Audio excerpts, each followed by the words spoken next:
Hello guys, magandang hapon. Ayan, nagluto po tayo kaninang umaga ng sinangag na kanin dahil may pasok na naman ang aking apo.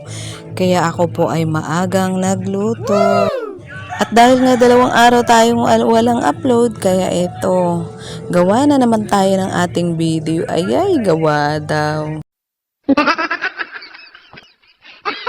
So yun, pagkatapos nga nating magsalang ng kawali na may mantika, isinunod ko na nga po ang bawang. Medyo nasunog nga yung bawang dyan, guys. So ayan, hakin na nga munang hinalo-halo ang kanin na may konting asin. Ilagyan ko ng konting asin para magkalasa naman, guys.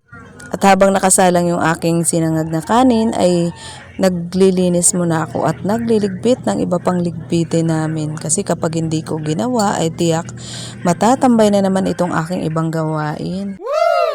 At habang ako nga ay nagliligpit ng mga damit, ayan, tamang video na naman ang lola. Ayan, kumusta nga kayo guys? Ayan, sa maghapon talagang kapag hindi natin tinutukan ang gawain, talagang hindi nga natin ito matatapos.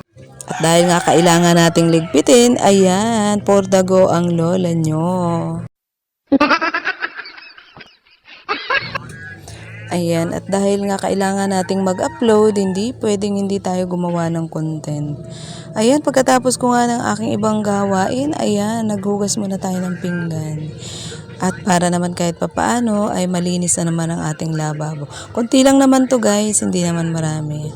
At pagkatapos ay sinunod ko ng ang sinaing. Tayo magsasalang muna at magtatanghali na rin. Pasensya na kayo guys at habang ako na naman ay nagbi-video, talagang nararamdaman ng mga manok na ito na ako ay nag-e-edit. Kaya ayan, ang ginawa ko ay hinayaan ko na lang na hindi tanggalin ang kanilang effect. Char! So ayan, naglinis tayo ng ating ulam ngayong tanghali at ayan nga po ang ating ulam today, tilapia.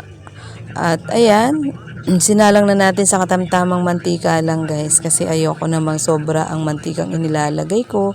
At syempre, sayang naman kahit na papaano ay nangihinayang tayo sa mga gagamitin pa natin. Kaya ayan, dapat laging sakto.